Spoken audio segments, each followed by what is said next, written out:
Welcome or welcome back to another episode of Melo Medesco. We have another awesome guest today. We have Wendy, a top realtor in Chicago and a pharmacist by training. So I'm super excited to learn more about her. Wendy, hi, how are you? Hi, Andrea. Thank you so much for having me. It's my pleasure. Just as much as I'm spending my time, you're spending your time, especially today after Thanksgiving. After So thank Thanksgiving. you. Now the honor is mine. I'm really excited. So let's get into it. What's your story essentially? How did you get started? Like, what were those moments, experiences that led you to be a pharmacist and then shifting into becoming a realtor, which I find really, really interesting. Yeah, well, so I was named Wendy after the Windy City. So I feel like this was my Mm, calling to be an agent all along. okay. My parents migrated here in the 80s. Long story short, we moved 7 times growing up. So I was always around realtors. I was always used to that process. Being a Mm, first generation child of immigrants, I yeah. had to help with, I knew what every single house, what we bought, what we sold for, FHA, conventional. So all that Wow. talk was in my daily. However, because I am a first generation Mexican American college graduate, which means that I'm the first in my family to graduate with a doctorate degree, meant that I felt that for my parents' sacrifices, I had to do something. I'm the youngest of four, Mm, and unfortunately, none of my older siblings completed the level of education that I have. So I felt that I felt that pressure. I've always been this little ambitious girl who always wanted. I was like, I have to make mom and dad proud. I'm going to get my doctorate. So real estate was, well, yeah, it would be cool to do it, but maybe the doctorate route was cooler. So that's exactly what I mm, did. And the best way that I explain it is I was a pharmacist and in a retail setting. And you know that movie scene from Finding Nemo where they escape and like they get in the water and like they're in their like yeah, water and then little bags and they're yeah. like, now what? Like that's exactly how I Mm, felt. I was like, I just completed a doctorate degree. I have a six-figure paying job. I'm 24 years old, and I have no uh, idea what I want to do for the rest of my life. So I struggled a lot. I mean, I started a business. I did pharmaceutical consulting. I started working at a hospital. The pandemic happened, oh wow. and I was like, okay, I started getting into podcasts.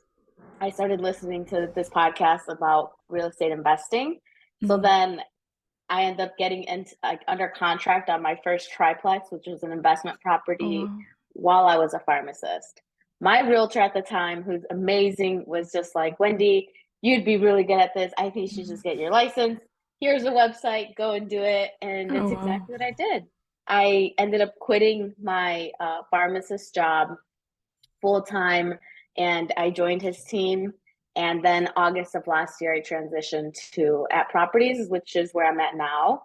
And year to date, I've made six figures in real estate Wow. commissions, and I have never looked back. I always wondered, what if, right? We always wonder, like, oh, I thought if I would have never gone to pharmacy school and I would have done real estate, I would have been like a multimillionaire in my penthouse looking out the window in Chicago.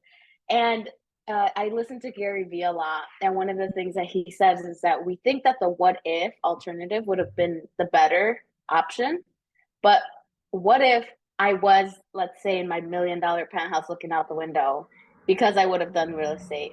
And I would have been like, what if I would have gotten my doctorates? Mm, And that itself was like, damn, I'm after that. I think that is what made me achieve happiness like lifetime. I was like, I can never think about what ifs anymore. Like, everything is happening for the right reason. I'm right where I'm supposed to be, and I've been privileged enough to have the opportunity to do both. interesting. There's like so many things that you touched upon that I want to like talk about. But Yeah. first, like, what made you go like out of all the career choices that you had, like, what made you go into like becoming a doctor? Interesting. I visited my high school last on Tuesday. So a couple of days ago, I Oh was in wow. my high school speaking on the panel. And I was like, actually, this is why. Like volunteerism, I've always taken every opportunity. I was in HOSA, which is Health Academy Student Organization or Mm, Association. And the high school would essentially prepare us to get our CNA or like a EMT license. I was getting my CNA when I was the program was sophomore through senior year in high school. So by Oh, senior wow. year, I had my CNA. I was getting dual credit at Wabanzi, the community college. And in my junior year, my mom brought me in as a volunteer into the hospital. My mom is a pharmacy technician. So Okay. So you full were like in story, the, full story, I was like, I'm now like her boss in the pharmacy, which is so oh, funny. She wow. like works for me, like the technicians. But she brought me in and they would have me like pull syringes, split Wow. capsules, and like prepare medications. And I remember when I walked in, it was like that movie scene where like the air like flowing, like the Rosa de Guadalupe Yeah, moment yeah, where like yeah. everything pauses. I walked into the pharmacy and I was like, I saw all these hot people in white coats where I'm like, I want to do this. Like, I don't want to touch blood. I don't want to touch like humans. Like, I want to just do help and help patients, help families, help people, Yeah. but in this capacity. And then from that day, I was like, I want to be a pharmacist. How I was going to do it, I had no idea. But that's a story for another day. That's awesome. Okay, so you kind of had like your mom was in that field, so it helped you get into that. And it's so cool how you had like programs in your high school where they helped you with this. Hmm. And you also mentioned like how you were 24 when you finished your doctorates. Is that Yes. how? Because what How? is that? Is that like before the PhD or is that like different? I just did a bachelor, so I'm not I'm not Okay, informed. girl, look, listen. I think being a first generation in anything, we're a whole community. Because I was in this program. I Hmm. remember my freshman year, all my three roommates were three white girls, which are like, I love them. I have like so much respect for them. I was only Mexican in my entire college. That's where my Oh story really wow. grew. Um, but we were sitting down one day and I was like, oh yeah, doctor, and like we're gonna be called doctors. And she's like, you're getting a PharmD, right? And I was like, yeah, PhD, MD, PharmD, whatever, same thing. Mm. She's like, no, they're not the same thing. I'm like, what do you mean? And that's when I learned when I'm like in first week of school that I'm not going to be a physician or I'm not going to be a, a psychiatrist. Like I just had no Mm. idea what doctor meant. They just said, the school promoted it as a doctor program. We are doctors. We're doctors of pharmacy. Like an MD is a doctor of medicine. A Mm. PhD, you can get a PhD in like like professors could be PhDs where they write a dissertation and they specialize in something, but Mm. they're not licensed to practice medicine. So there's Okay. all these nuances that I was like, whoa, I had no idea. And how would I? I mean, no one in my family has done it. A JD, a law degree, physical therapy. There's doctors of physical therapy. Like your physical therapist is a doctorate by training. So it's really Okay. interesting that you bring that up because I don't think a lot of people know that. No, this is probably gonna be a clip in my in my TikTok. Yeah, Yeah. use it. Yeah, I had no idea. All right. So because of that, you were able to doctor in pharmaceutical? Is that how you say? A doctor of pharmacy. Pharmacy. Oh, pharmacy. Okay. Uh-huh. Doctor of But pharmacy. yeah, it's pharmaceuticals. I mean, doctor of pharmacy is a PharmD, so like PHARM and then D at the end is like what we put after our Mm, names. okay, okay. Okay, going back to your story, what were how long were you in the pharmacy career for pharmaceutical? So I graduated in 2019. I did retail at CVS for about 10 months.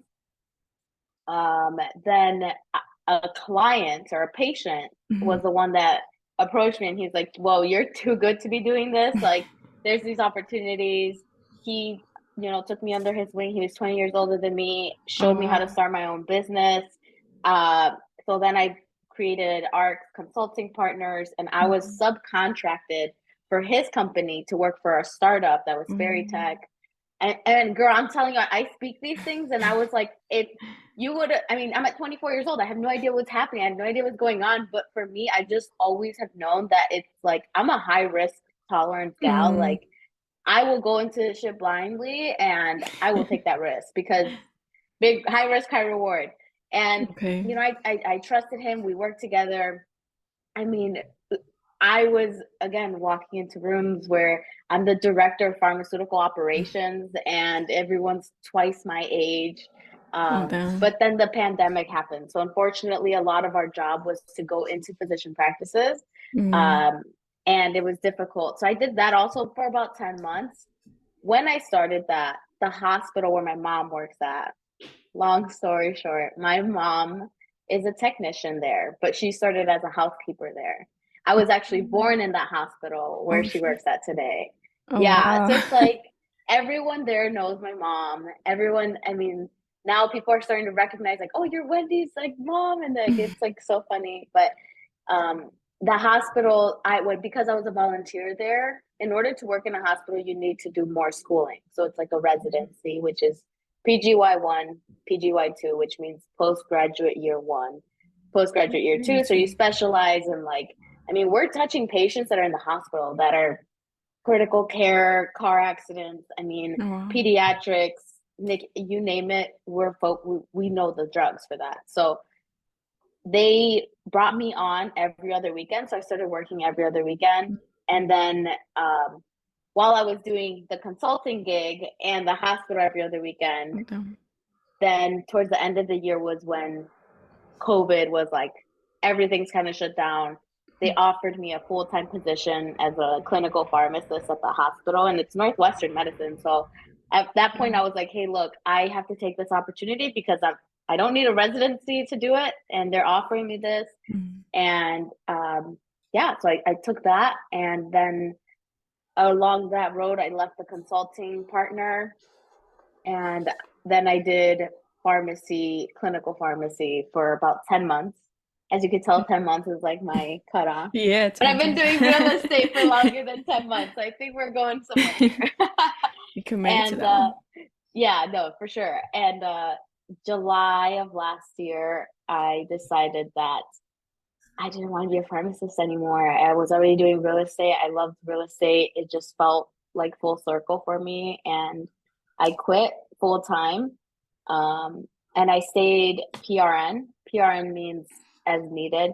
So Mm, I'm required to work like at the time when I left, I said 2 shifts a month, but it's really like two a year. So just to keep yeah. my license active, and I Yeah. get some of the benefits. I got a bonus this year for just being on their payroll sometimes. Oh, So wow. yeah, it works. How did you first, like, what were like some obstacles that you were going through in that career? Like you mentioned like imposter syndrome. Mm. Yeah, what were like some other things, and then how did you deal with it? Because you also mentioned you're a high risk, so I imagine like it's easier for you to kind of like just go and do stuff. So, but like, what were those things? Oh my goodness. Every day was, and then to put it into perspective, I'm 24 years old with a doctorate degree making six figures. I walk into a Yeah. room, I look like I'm 12. Like right now, I put on earrings, so maybe I look a little older. But I walk into this room and my technicians are some are 30s, 40s, 50s. Oh, And I'm wow. telling them what to do. I'm in charge. I am in charge of these people. Patients are asking me questions. Patients are looking at me like, how the hell does this little girl know what I'm supposed to be taking? So Damn. definitely my age has been one of the biggest challenges. As I said, in college, I was the only Hispanic, Latina, Spanish speaker in the entire college, not just my class, the whole college. Oh, wow. So I had already been used to facing that. But when it came to the workforce, at the end of the day, sometimes it's that trust. Thankfully, I was in Hispanic dominant store, so a lot of the Latino community trusted me because I spoke their language. And Mm, obviously, my education spoke for me as well. But the biggest challenge was like, I in the at CVS, I was supposed to be. I'm the pharmacist in charge, and there were moments where I would ask the tech, "Hey, I need you to do, go get drive through," and I would get answers like, "You worry about doing your job, and I'll do mine." So like, okay. as a young adult, you're like, okay, like this isn't my mom. Like, how do I handle this Yeah. situation? Because I'm also being assertive, right? Sometimes as a Latino community, you're supposed to take what you're given. You're supposed to be quiet. You're supposed to put your head down. And now I'm in a position where I can't do that, or I'll get walked over. Mm, Um, And I was extraordinary with my staff. Like my staff genuinely did love me. It was just certain people when there I was floating, so I'd go to new stores and they Mm, didn't know how to respond to me. They didn't know if I was going to be good enough for them. Also in the clinical setting, now I'm talking about the hospital where people mm, have to do residencies, and I'm again I'm the youngest, the only Latina, yeah. Mexican. And we're all sitting at our, we have dual screens, we have two cell phones, we have our white coats. It's a Yeah. professional environment, and we're getting calls from physicians like, hey, what blood thinner that my client is, or my patient's on this blood thinner, like what what can I give them? Like, I'm in charge of answering those questions. And a lot of the Oh, times the staff is like, oh, we can ask each other questions, but we can't ask Wendy because she might not know because she's not experienced. And oh wow. so that I feel like just being young, being a first gen, being a minority doesn't mean that I don't belong in those spaces. I've never felt that. I know that I'm deserving, if anything, a lot more deserving. But it's definitely difficult to face in the workplace when you don't feel welcome necessarily, is the Yeah. best way I would describe that. How did you learn to deal with that? Oh, what were like, did you like go to YouTube, like, oh, how to deal with like woman workforce and age? ChatGPT was not around at this time, so I just want That to would have say been I wish helpful. it would have. I think it would break me down a lot. My Wow. family more than anything, mom and dad, like I would go to them for everything. Like they've experienced these challenges probably a lot more than I have. And Okay. just seeing how they're so composed, it's like all you have to do is like my dad's big about kill him with kindness. Like he always said, if someone Mm. comes and punches you in the face, you turn around, you walk away. And I was like, what? But it's those little things that they would just tell me, they would be there for me through every hardship that I faced. And just knowing that, like, hey, look, this isn't, not always going to look like I'm 12. I'm going to get older. I'm going to be more experienced.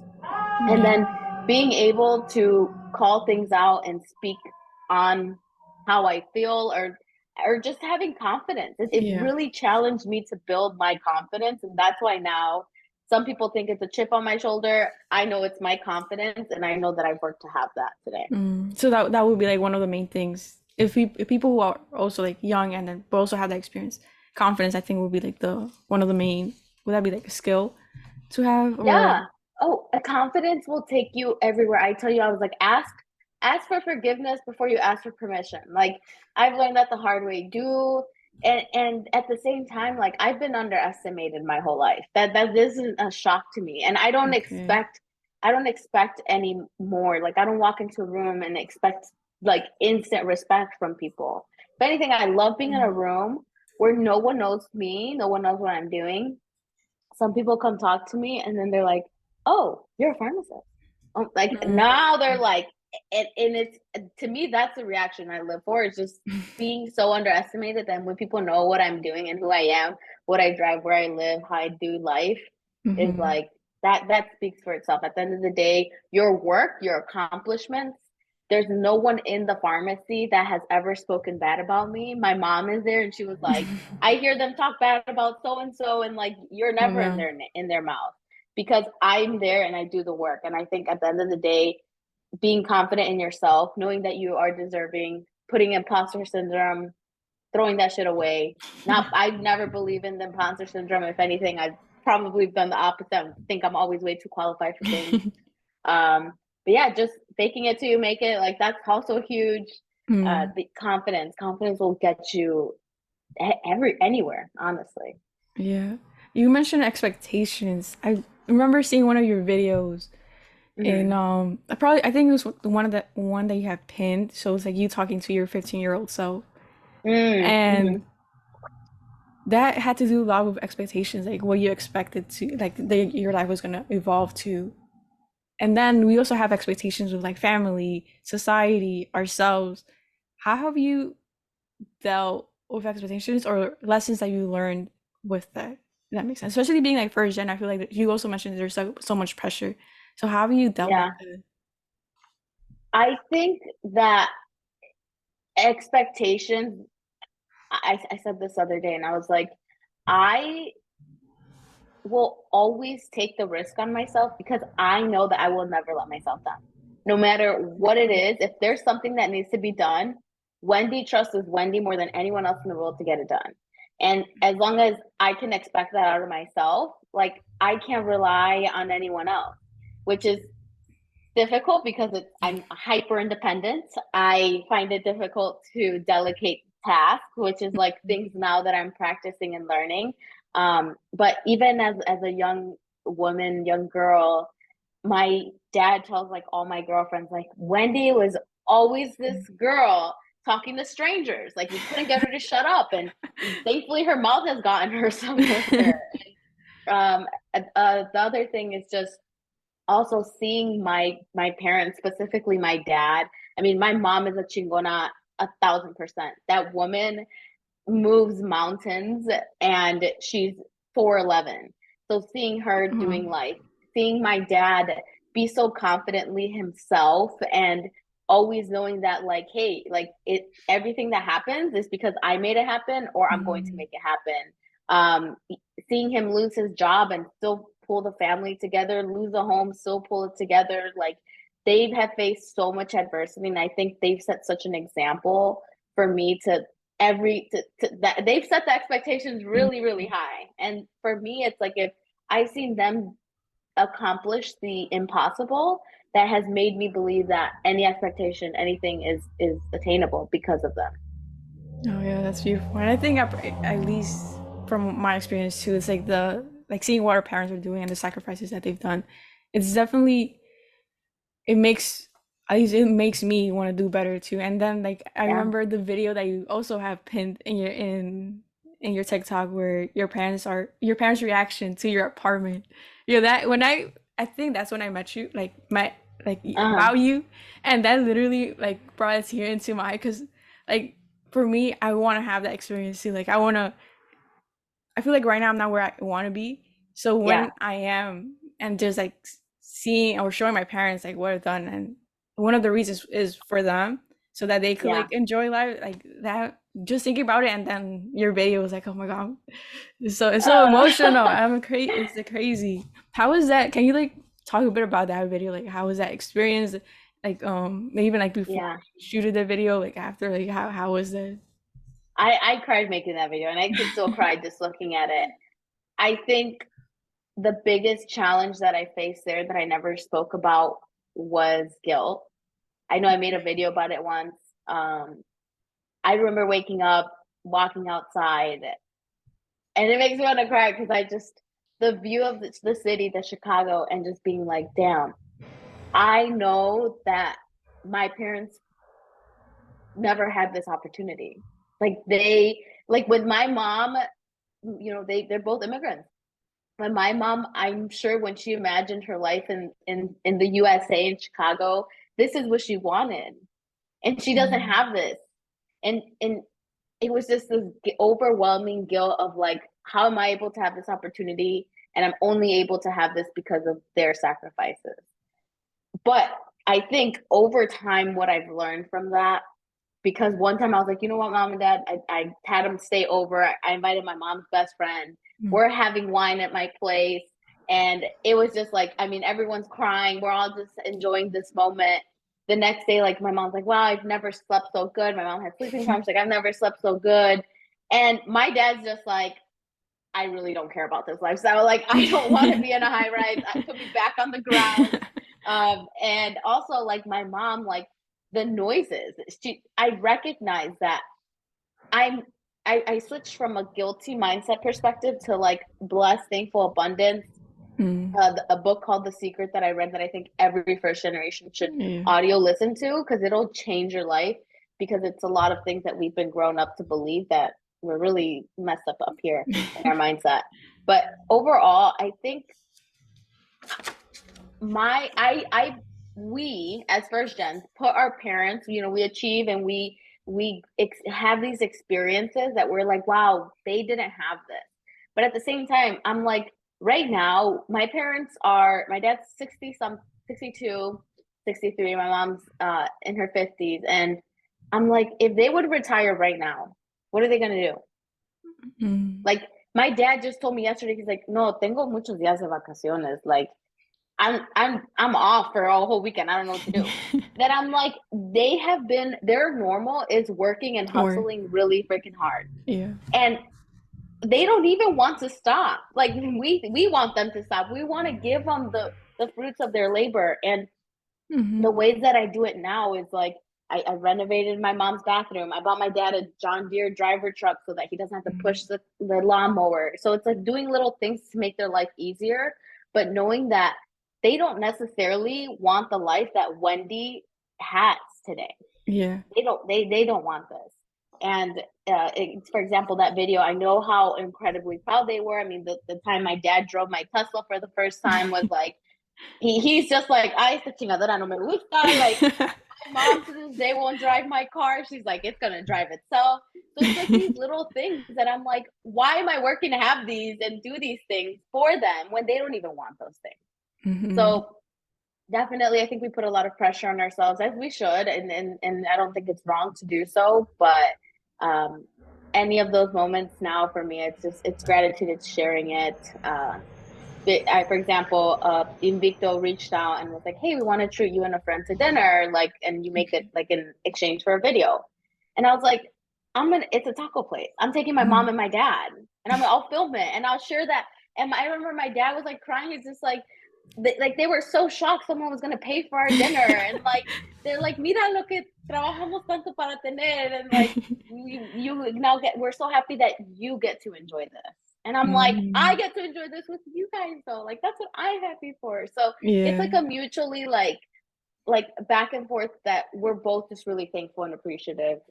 And knowing that like now I have truly lived to like learning to live because it's still a Mhm. continual journey, but to live for myself and on top of them, of course, too. Yeah, I think one of the important things I've learned too is similar, like having that conversation of like asking my parents, like, what do you guys want to do? And then like them being curious about that because Yeah. they've been conditioned so much to want to work, or just like my mom, she was a stay-at-home mom, but she was always into like sales, so selling Mm, colchones or zapatos, always like uh-huh. selling flan, pasteles, whatever it is.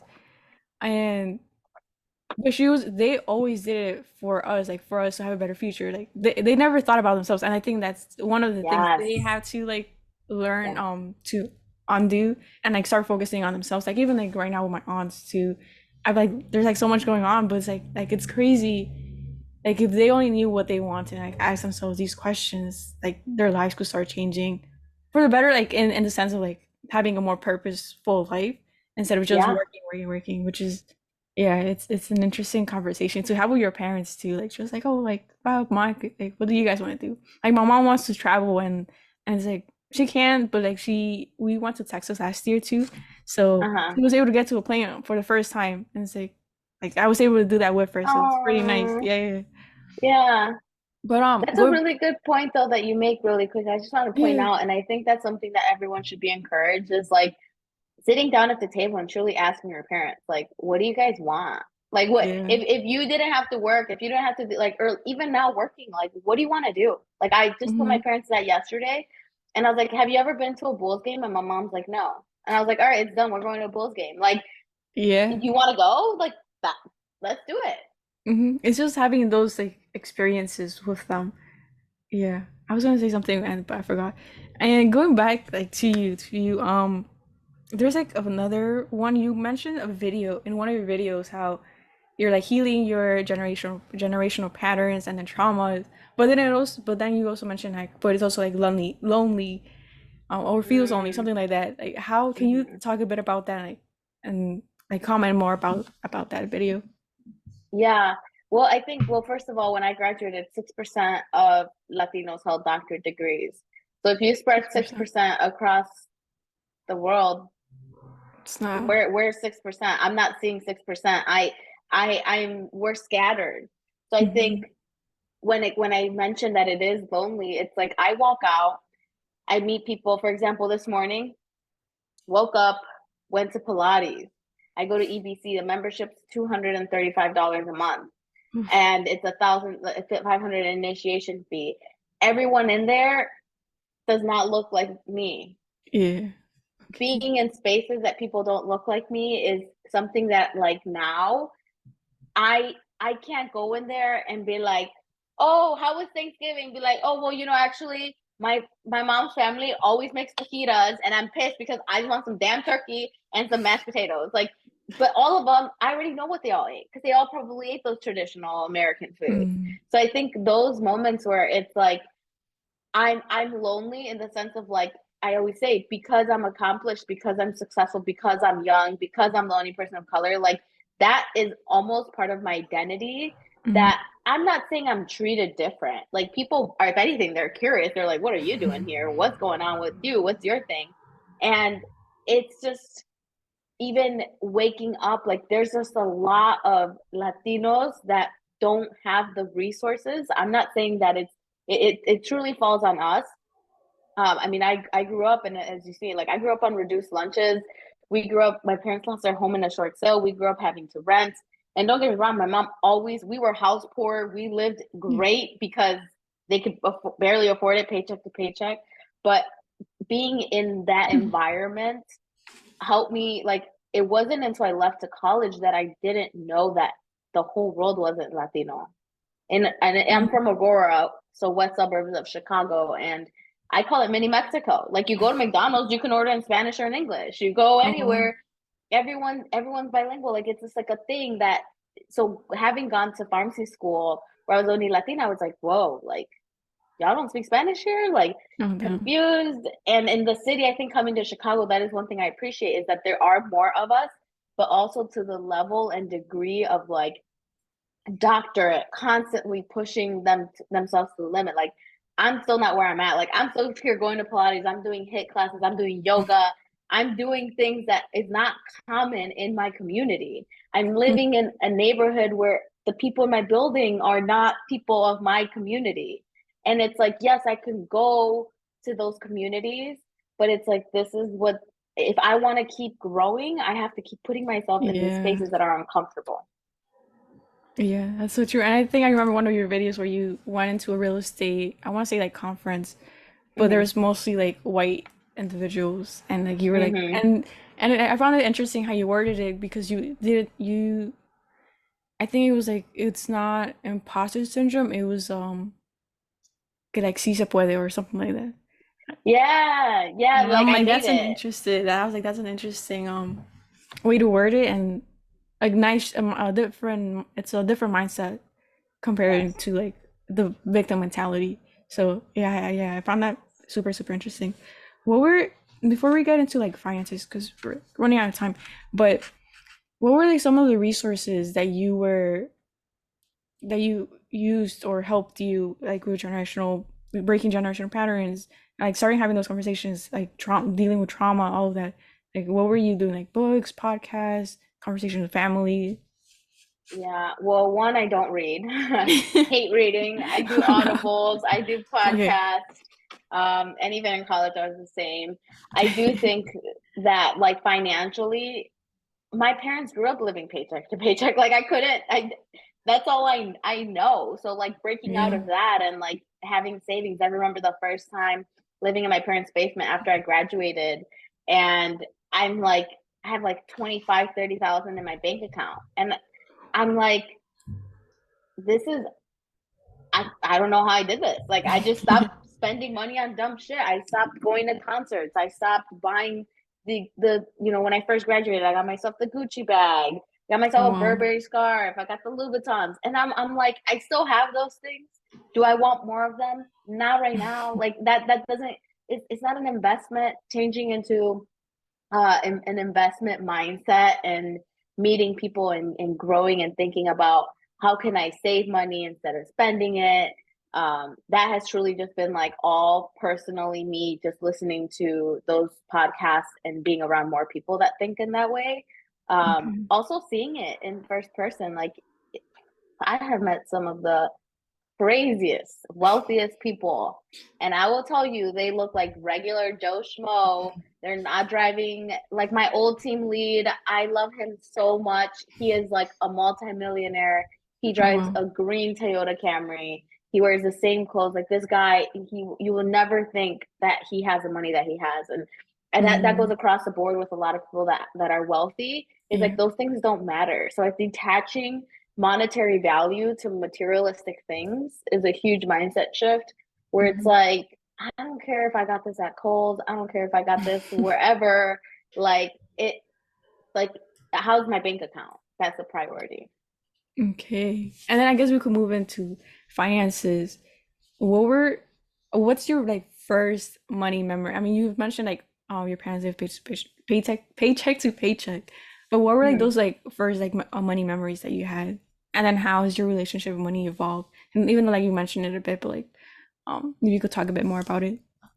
Yeah, and in question, how was my first money memory? What exactly do you mean by that? Like, yeah, like Yeah. what's like at least like I could get like example my example. Hmm. So for me, my first money memory was when my parents fighting and out where we used to live like in our home, and it's like they're always fighting about money. That's usually like their Mm, main argument. It was like money. Oh, we don't have enough, or you need to work more, stuff like that, or we need to spend less. So like for yeah. you, like what would have been that first or memories that you had about money? Yeah, yeah. I think it was the day that my parents lost their home Okay. because growing up, I think I was just really oblivious. Like my parents, they worked two jobs. My mom had three jobs at one time, and Wow. even in elementary school, I went to three different elementary schools, and my at the third one I went to, we had to be picked up by our parents. I mean, we're kids. Mhm. And I would have to lie and be like, oh, my dad's over there. He's the last car. And like the teacher would watch me run to that car. And then I would see her turn around and I'd like run into the subdivision and walk myself home. So, Oh like, wow. even then, I think my parents were working. So it was always never like, Yeah. we don't have money. It was just like, this is just, that was normal to me. Um, from there we moved to another house, and that house, I remember there was like an architect, we were going to build like an additional room. That was the '08 recession where people were getting approved for loans for homes that they couldn't buy. That happened to my parents. They couldn't Oh afford that home, wow. but they got a loan to buy it. So then a friend of hers told her, just stop paying it and they'll lower your price. And they're like, stop Oh paying it. my They're like, okay, God. you short sale, you foreclose on your home. My mom's like, wait, what? That's not what my friend said. So that moment also, my dad lost his job, and that moment, it was, I remember that day coming upstairs, seeing my dad hugging his lunch bag and crying, and just, I've never seen my dad in such a desperate situation where it's like, we're losing our house, he doesn't have a job, how are we going to provide? And they've never asked us to contribute, they had never asked us to help pay. And that moment was when I was like, oh shit, something's wrong here, like we gotta move, we gotta, we don't, Yeah. we have money. um and that moment was life changing, and that's when I realized, I mean, that's why I'm how I am today. Sorry, like that made me cry. That's, I know it does too for me, it's hard. I yeah. appreciate you. Yeah, no, that's I think like the moment where you said like your parents didn't want you guys to contribute was like a big thing. Because Yeah. at least like my family, at least my mom always tried really hard not to talk about money. But now that we're older, it's like how can we help? And sometimes I feel like we're not even helping enough. Yeah. So it's like we gotta take the initiative. At least for me and my brothers, we feel like we gotta take the initiative, and it's like it's just it breaks my heart to like just like what you just mentioned. Yeah, Yeah. But also mindset from there, like we, our parents grew up like, ¿a quién le iban a preguntar? Who are they gonna ask for help? They're, yeah, my mom is one of nine and the only U.S. citizen in her entire family. Like, she's the provider, and now she can't yeah. provide. Like, and I think now is like my mom. She was just in Mexico, and it just came out of me, and I was like, I had $500. I'm like, do you want it cash or quick pay? And she's like, for what? And I was like, for your vacation. And she starts crying, and I'm like, oh my god, where are you going? I need money. And she's just like, you know, none of my kids give me money, and I don't. She doesn't ask us because she's not going to ever expect us to give it anything to her, just as we don't expect anyone to give us anything. But just knowing that same thing. My dad called me and he's like, hey, me duele la muela. I want to go to the dentist, and they told me it's gonna be like 500. bucks. And I got a Home Depot gift credit card because of your mom wanted a patio in the back porch, and I forgot to pay the card. So now I'm back to it. I'm like, okay, so Oh, you need money. Like he's like, I was like, how much is everything? It's like 750. I was like, will 1,000 work? He's like, I mean, yeah, I just need to. I was like, okay, done. I literally quick paid him 1,000 bucks, and I'm like, you guys, like it's almost like interesting to be like, you guys don't know how to ask for shit. Like I don't know how to ask for shit because you guys don't, and it's like now I'm in a blessed financial means to give back to them and do things for them, but I also like my siblings don't have that opportunity to give to them. So it's just like then I come across of like, oh, Wendy might be, doing too much, or just it's this conflict of like money, and conversations of money to this day are still really uncomfortable for me to have. But to me, it's just like, you, as much as you give, and you give from a genuine caring and source, yeah, the the more you're gonna intention. receive. For Yeah. sure. It's that attraction that Abraham Mm-hmm. Hicks. Oof. All right. I'm trying to no more tears. No more tears, no more tears. All right. Yeah, well, finances now, you mentioned how conversations are difficult to have. What were like some conversations that you had like with yourself? Because you mentioned how you had a six-figure paying job for when you were in the pharmacy, and then now with real estate, you've made and one of the videos I remember you mentioned is like 100,000 plus commission, and then Mm-hmm. like how, like yeah, what were those conversations that you had were like, and then like, can you even like talk about like how it feels? Like it's scary. I feel like money, like you could have it in your bank account, but it's like it's just like there, like it's not physically there. But at least, I mean, I've never had $100,000, so like how does that feel? Yeah. Or how is that first feeling? Honestly, it's horrible. Let me tell you, Horrible. the taxes. Okay, so to start with my pharmacist degree, right? So my first job, I was offered $100,000 for 30 hours a week. Okay. They were willing. I wish it was 30 hours a week. And when you're salaried, usually you should be able to work less. But no, I was always working more. So $100,000, I'm like, not that much money. Now the other thing Okay. was taxes. I remember that first year was $16,000 in taxes I had to pay. So I'm like, if you take 100K and you take 16,000 out of it, I'm Oh, really not making 16. six figures. 16? 16,000. Oh shit. That's a lot. So like when you make more money, the government taxes, like they take more money. Then I'm like, honestly, netting around what, 80K. So what if I got an 80K thousand job? Then the taxes probably won't be that high. So then I'm taking home 70. So might as well do that job, because at $100,000, I'm responsible for the lives of people. I can kill someone. I checked. I'm giving narcotics. There's an opioid epidemic. There's kids, a dose that I caught that a kid was going to receive double the like diazepam dose, which could have killed the kid. Like Oh there's wow. that responsibility at 100K to pay whatever taxes Is versus that a an lot? 80K job where I might just be in a call center, an office job, or marketing or something fun. Like it is not worth it to me, to be honest. The six Okay. figures, the price tag. Now in real estate, what I've learned from the business that I had with my partner, and the business, so I have my business is Lujo Realty. So I get paid out as a business entity instead of myself, meaning all Mm, my client gifts, client dinners, things that are associated with the business, I could write off. So therefore, my taxable income is less. So learning that, so essentially saying, yeah, I made $100,000, but I really spent $20,000 in marketing, right? I really spent wow. $10,000 in going to restaurants with my clients. I really spent taking, these are what the write-offs are, right? We take all Hmm. this money that we use for the business, but it's technically like for me too, but like it's the business. Yeah. So that way, instead of them taxing $100,000, they're only able to tax, let's see, we took out 20, we took out 10, 70,000. Now they only tax that amount.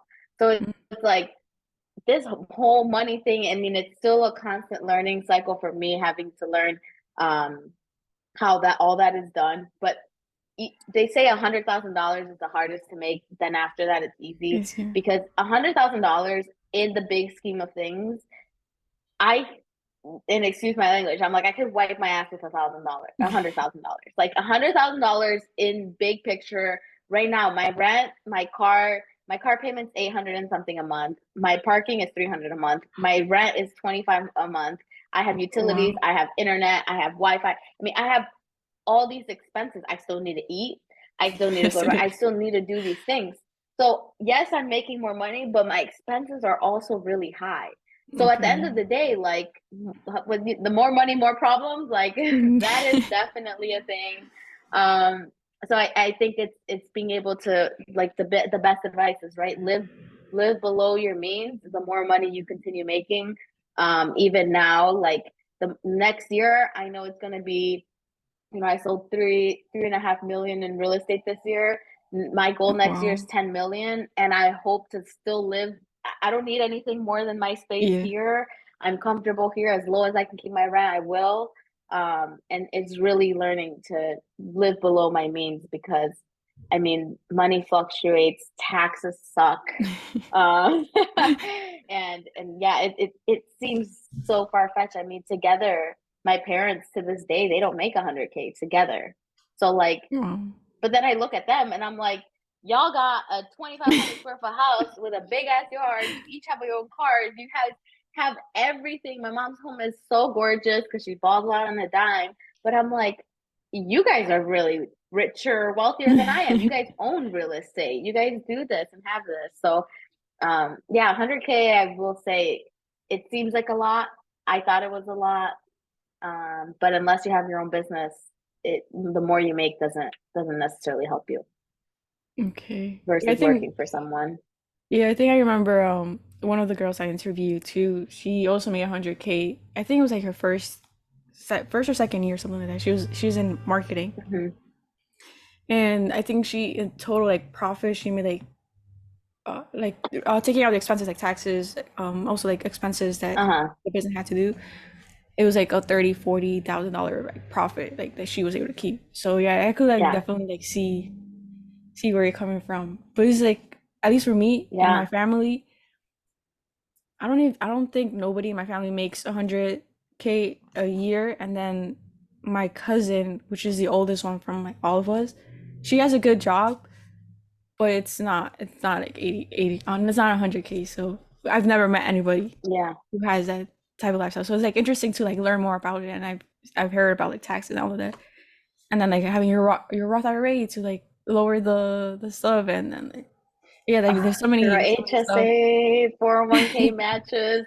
And that is one thing I have Googled, like everything. Like when I was a pharmacist, what's like a 401k match, knowing there's a percentage they're gonna match you.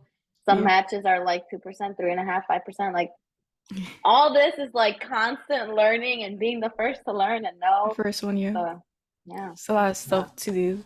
But I think like at least for me, I'm also learning a lot about like finances. I'm really into like trying to get my finances together.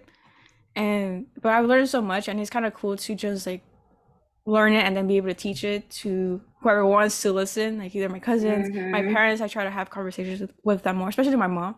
My dad Mm-hmm. doesn't really like talking about finances, but I try to be as engaging as I can when they ask or whatever. Yeah. And yeah, yeah. Before we end, I want to talk a bit about real estate and like, all of that, like some questions that I had. Let me look at my notes real quick. Yeah, no, let's do it. But My favorite topic. yeah, you mentioned how you were very when you were younger, you saw a lot of realtors and like you were pretty much like in the scenes with them. Right now that you're a realtor, like how has that experience been? Like how do you I don't know, what's your favorite thing about being a real estate agent? Like why real estate agent? So to put this into perspective, I didn't want to be a realtor at first because Okay. the first realtor we had was a single Latina mom, and she would bring her kids. And like I was annoyed because I'm like, this is my room, and like they would try to take over the house for, and I'm like, excuse me, like Uh, so her being a single mom struggling. Not, she didn't drive any car that was like, whoa, right? It Mm, wasn't aspirational, if I should say. The okay. other lady we had was an old white lady who, looking back, I have no idea what the hell I don't know how my parents found her. I should probably ask them. And two, I don't know what the hell conversations they had with her. Like, this woman she made so much money off my parents buying, selling, because they moved so many times, 7 freaking Yeah. times. Um, so that was one of like, okay, real estate. When I thought about realtors, I thought about Sandra and I thought about Jane, them two. Now, becoming a real estate agent, it's in the city, it's completely different than what it is in the suburbs. Okay. One of my favorite things, so I started coaching realtors on how to attain leads through social media. And it's because I can tell you right now, I have like my, the 6% that I said that were all around the world. I Mm-hmm. feel like being a Latina minority Hispanic real estate in the city of Chicago has brought me to serve my clientele of badass freaking Latinas, women empowered minorities, like Spanish speakers. I love what I do because I get to help my community feel empowered in making. I cried with every single one of my clients. I'm at their closing table. I bring them gifts. One of my clients, I got him Drake tickets because he loves Drake and he had never been to a Drake concert. Oh Like, wow. for me, I recognize that this experience of home buying, no one is buying a home every day. No one has the privilege to buy a home. It's expensive. If a realtor says it's easy, they're lying. They're bullshitting you. I tell my clients, I treat your money like it's my money. Sure, we can go and pay full price, but I'm going to negotiate a free parking spot in here because parking in Chicago is around 25 to 30 to $50,000 a spot. Oh wow. So I recognize that being, you know, being taught from my mom to negotiate at Yeah. garage sales growing up is what I translate into my business. And I want my people, because there are my people that are deserving of owning real estate and how to do it smart, strategically, have as much equity. For me, it's like more of a bigger, larger life purpose to serve my community. I mean, I Mm, drive my clients around. We listen to the same music in the car. I mean, we sit at the same dinner table, and we, like, just the other weekend, my clients invited me over to their condo. oh. We're sitting down. They're from Zacatecas. They're telling me their whole life story. I'm literally crying because I'm like, I'm so proud of you guys. Like, you guys came here for nothing, and it's sharing that moment of like, I don't if so I meet someone, I was like, look, if you're trying to just do a transaction and never see me again, I can't be your realtor. Like, I want to be at your Mm. housewarming party. I want to meet your kids. Another client who, they weren't Latino, but I was the first one to know that she was pregnant. And like, they told me on the streets. I'm literally like, Oh imagine me in the wow. city of Chicago, and I'm like, like yelling at how everyone's looking at us. I'm like, oh my God, like, home buying to me is a emotional, like, life-changing experience. It's not just like, Mhm. oh, here's a home, give me my commission. No, like, that is, and that's how a lot of people do business. At the end of the day, yes, it is business. Yes, I am getting paid, but for me, it's like the differences that we're making in these people's lives. Yeah. And like, I told realtors, how many of your clients do you know where they live? And they're like, well, I know where all my clients live because I sold them the house. I'm like, okay, now how many of them know where you live? And they're like, not No. many. How is that fair? My clients, I have a client appreciation party every year at my mom and my dad's house. My dad makes tacos. Oh They're all wow. invited to the backyard. We're family. Like, I want y'all to Oh wow. see me where I am, see me how I am, come to me, come to my family. This is bigger than me.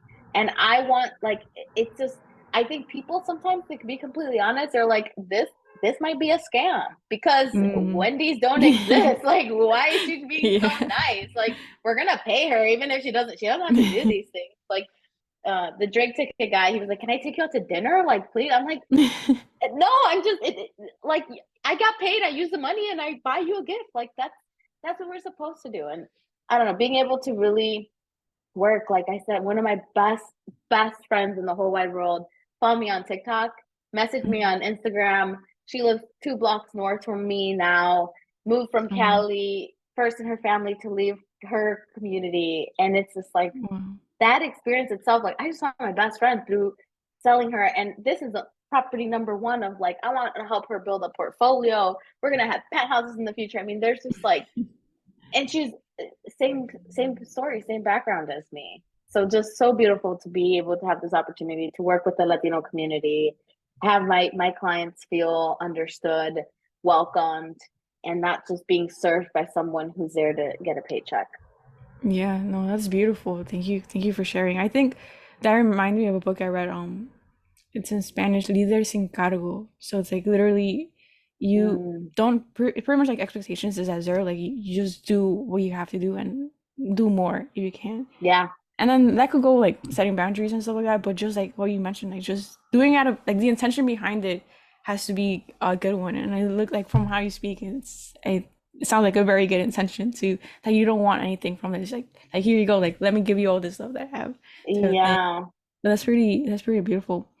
What were I my I was gonna say something, but what would be a recommendation for agents who inspire aspiring or inspire aspiring agents who want Aspiring. aspiring agents the skills like what should they be learning, and it could be like professional ones or even like they themselves should be like learning, if that makes sense, like personal and then like Yeah, professional. sure. I think having had my doctorate degree, professionalism and maturity, and like my level, my standards are up here. When I answer the phone, hi, this is Wendy Andrade, you know what, like professionalism. Like at the end of the Okay. day, being a realtor is you have your own business, you're in charge of your own clients, you are the face, you need to be professional. Number one. Mm. Number two is people reach out to me all the time. Hey, Wendy, I see your stuff. I want to be a realtor. I want to be an agent. No, you don't. Because if you are DMing me and you're asking me, what should you do? The answer is there. You need to get a license. But two, like, I don't, I've never had someone reach out to me and be like, Wendy, I see the difference that you're making in the world. I want to do this too. If that person would message me in that sense, yes, be an agent. You have to be passionate. Like I'm passionate about this. I love going to see houses and condos and at every price point. I don't care if it's 100,000, 200, or a million. Like I love that experience to see homes with families, to see where they're going to live and spend most of their life in. Agents, a lot of them are just doing this for the money. And I say, like, if you're doing this for the money, it is not it. The money is not going to come when you're not doing something out of passion. Like you genuinely have, and also like Yeah. what you see on Instagram, it's real. Yes, I love my job. I'm fulfilled. I'm doing this. It's fun. But a lot of the times I'm sitting right here and I'm invoicing and I'm chasing people for my payments and I'm lead generation. I'm creating content. I'm running a full ass business at the end of the day. Like Yeah. I am constant if I'm out, I am I'm the one girl. My dad says like Wendy will talk to a freaking tree. Like I will speak to anyone. You have to be so confident to be able to start conversations with strangers. Like Oh wow. you have to go find your own clients. No one's gonna come to you and be like, "Hey, will you sell my house?" No, like it takes respect, it takes trust, and being a people person, being outgoing. If you don't like people, don't do this. Like you got to deal with people, you got to deal with attorneys, you got to deal with like shit falling through. You got to deal with really bad agents that unfortunately do exist out there. Um, I mean, just so many. I mean, we're reading contracts, we're typing up contracts, like we're doing things that it's like it's not just a pretty glamorous life of like showing houses and getting paid. That's not how the business works. It's a lot more intricate than that. And I think most people should know that what all it entails. I would recommend that if you want to be an agent, you reach out to an agent and you offer services for free to shadow them to see if this is even something that you want to do. Ask them, how can I help you? And that agent should be able to give you a task and a job. And if you're, I don't want to do that, then don't do an agent. Don't be an agent because you're going to do a lot of things that you don't want to do when you first start. Yeah, no, I think that's really, really good advice. My mom wanted me to be a real estate agent, and because Mm-hmm. she's like into the investments, so like she wants to invest, but I just don't see myself like doing all that, like everything you just mentioned, like invoicing, talking to people, showing houses. It's just not my thing. Yeah. So, and I don't want to do something just for the money. Like I know they've told me Yeah. like you can make good money, but I'm like I don't want to do the other stuff, so I don't think it's worth it for me and like my mental health. Like no, no, thank you. Yes. So yeah, I And think I I say, agree. yeah, like never chasing the money either. Like the money will come. You could literally, if you genuinely follow something that you love to do and you become the best at doing that, you Mm, can make money off of doing that in yeah. anything. Like being a mom, you could teach people how to be a great mom. There's courses out there of being a mom and like Yeah. first time mom things that these women are millionaires by a Yeah. course. If you genuinely are passionate and you love to do that thing, there's someone that wants to learn from you. And like that's where I'm like, just stop chasing the money, everyone. Like Mm-hmm. money will not bring you the happiness. I've had it and it's not. It's probably the lowest point that I've ever been was having the most money in my bank account. Oh yeah, it reminds me of this study they made where it's like how much money do you need to like or correlates with like happiness, and it was like 70K Uh-huh. was the one. After 70K is like it's like whatever, your happiness does not increase, it's just like Yeah. it stays where you are. It's like up to you, like your intentions behind it, what you do. And yeah, which I found Yeah. very interesting and something like everybody should like learn. Yeah. Before we end, I want to ask you the last two questions that I always ask my guests. And so the first one would be from this whole journey that you had, like becoming a pharmacist to shifting into real estate, the obstacles, the things that you accomplished, the achievements, all of Hmm. that. What would be your like top experiences that you had, either personal, professionally? You could do as many as you want. It's up to you, small, big. So what accomplishments have I had that like Yeah, are like key milestones for me? yeah. Um, oh my God. See, I'm really bad at celebrating myself and I'm working on it. Like I was literally on this magazine cover and Oh, like that's everyone's awesome. like, "Oh my Congrats. God." Or, excuse me, thank you. Not on the cover, but in the magazine. And Okay. I'm like, I want to be on the cover. Like, I'm constantly thinking about the next thing. But one specific moment of accomplishments that I remember that I think changed like why I work so hard was because in sixth grade, we would have awards. So like perfect attendance, whatever, you go Yeah. out to stage, you get a certificate. And I remember sitting there and like I was a try hard. So like I wasn't getting Mm. anything. And I was like, this is stupid. Like I should get that award. She didn't deserve that award. And then there was an all-star award that is presented at the end. And I see my dad and my sister sitting over there, and I'm like, it was during school. So I'm like, who the hell invited our parents? Like, I didn't know parents were allowed to come to this. And I was like confused, like, why is my dad here?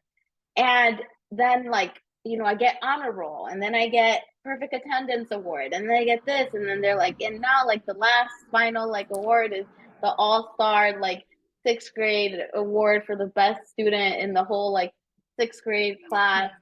And my name's actually on a badge in that middle school now. And I remember I Wow. got called up and like I got this little trophy I still have. I'm gonna bring it here. It's in my mom's house, but I got this trophy and it has like a genie at the top, like a genie lamp. And I just remember coming down from the stage and seeing my dad like in tears and my sister, and I was just like this is what I do. Like he had to work. Like he probably left work. I don't know what the hell he was doing or how he ended up being there to this day. I've never asked him, but like that accomplishment to be like that made him so proud to see me get this like notable award that in sixth grade, if you think back, like it's so irrelevant.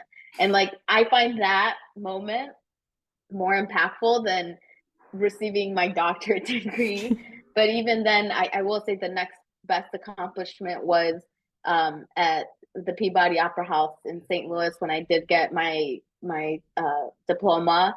And I just remember walking down the stairs and like looking around. Still, I'm the only one in the Mexican stash, like graduation. And that hit me. I'm like, oh my God, I did this. I did it. Like, I'm going to cross the stage. I'm going to be named like Dr. Wendy Andrade. Like, I'm going to get hooded, and my family's here to finally see this moment. And that one day I dreamt about that day. I dreamt Oh, exactly. for 6 years what that day was going to look like. And it was every single person in my family that means the world to me that was there and saw it and like yelled and si se pudo and like just having that moment to celebrate, I think far supersedes those two, like any other accomplishments that I can't even imagine accomplishing right now in my life. So I would That's probably say awesome. that. Oh, Yeah, thank you thank for you. sharing. Thank you. Um, my last question is for those who want to start something, be a real estate agent, or want to start a hobby, a project, a business, but they feel like in internal medicine, they don't deserve it. What advice, tip, or strategy that I could do right now, or preferably right now, where it's like, okay, Hmm. start getting momentum, like what advice I get, tip, strategy, whatever it is, to help them Hmm. like, like see internal medicine. Yeah. Well, I think there's two things. One thing, Okay. the best piece of advice that I ever give anywhere and anything that you probably have heard me speak is you could be dead.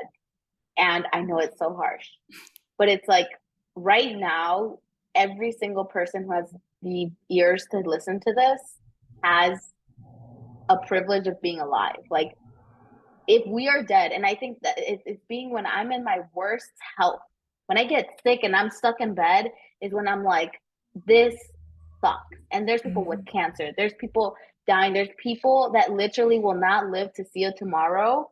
So, what are you doing about today to make your impact in the world? Like, that is just like people don't recognize how beautiful, how precious life itself and living and walking and breathing and hearing. There's people that are blind, there's people that are every possible thing. My godchild has Down syndrome, and knowing that there's like how thankful of anything of just being a human and alive is one. And therefore, you have no excuse to not be pursuing anything that you want to do in life. And two, anything that you want to pursue in life, someone else has most likely done it, even if it's being a Mhm. president of the United States. I always say pick the task, pick the job, pick the career, find someone that has done that and look and study them backwards because they didn't Mhm. start there. They didn't just get that job. Obama did not become president. He became senator. How did he become senator? How did he do this? How did he do that? How did he? Mhm. There's so many things that we view people and we're like, oh, they were just lucky. Oh, they Right, just did right. that. Like they even, I mean, I now with the technologies that we have, Instagram, LinkedIn, Yep. if someone wants to be, for example, a pharmacist, go on Instagram, find pharmacists, like them, follow them, praise them. Don't go in Mm. their DMs and say, "Hey, I want to be a pharmacist. Can you help me?" No, because who like have some respect, but just find those people, go on LinkedIn, and the best strategy that I have is just become a fan. Show them that you're there without asking for anything. Send them a message of just, I appreciate how hard you've worked and I'm seeing everything that you're doing and it motivates me and it inspires me to one day do something as big as you. That's it.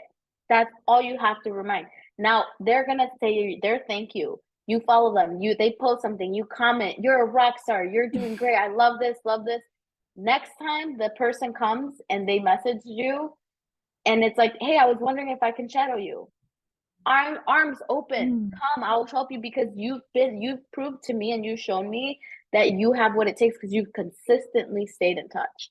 Mm. And I say that specific example because there are 3 kids that I mentor that have all done that to me. And I have a Okay. bunch of people that reach out that don't do that. And I know that these individuals, one of them specifically, she was from New York. She messaged me on TikTok, she found me on TikTok, messaged me, and I just spoke to her the other day. We were crying on the phone. She's like, Wendy, I was only Latina. I'm in the school of business because she wanted to be a pharmacist. And I was like, no, you don't. She's Mm. like, her parents are immigrants. They live in Mexico and she's here by herself, her aunt, her uncle. Oh, Like wow. those people have proven to me that it could be done without nothing. So there's a method, there's a way, and that's the advice I would give is give credit where credit's due, appreciate, become a fan, show consistency, and those people will be able to help you. Oh, that's really good advice. I've never heard it like that, so thank you for that. I'm definitely put that Yeah. as a clip right there. Especially gotta listen to that. No, Yeah. thank you so much, Wendy. It was really an honor for me to speak to you, and I enjoyed this conversation. Like I even teared up, and it's crazy. I know. So, I appreciate you so much. no, thank you. For those who want to check you out, social medias, where can they find you? All of that. Yeah, so I'm on YouTube, TikTok, Okay. Instagram, LinkedIn, the Wendy City. So like THE underscore Wendy City, like my name Wendy and then the Nice. city. Um, but yeah, pretty much through any of those platforms. If you're moving to Chicago, I can help. And then if any other questions come, I'm pretty available. Awesome. Yeah, I'll definitely leave the links below. And then again, thank you. And then thank you for those who are listening or watching this. If you're listening, don't forget to leave a review and then comment. There's that Q&A thing where it's like, what did you think about this episode? Like, leave them, I read them. And then if you're watching this on YouTube, don't forget to subscribe. No, not follow. Subscribe, like, comment, share, all that. Because again, that supports the podcast. And again, thank you, everybody. Thank you, Wendy, for being here. And I'll see you in the next episode. Bye. Thank you, Andrea. Bye.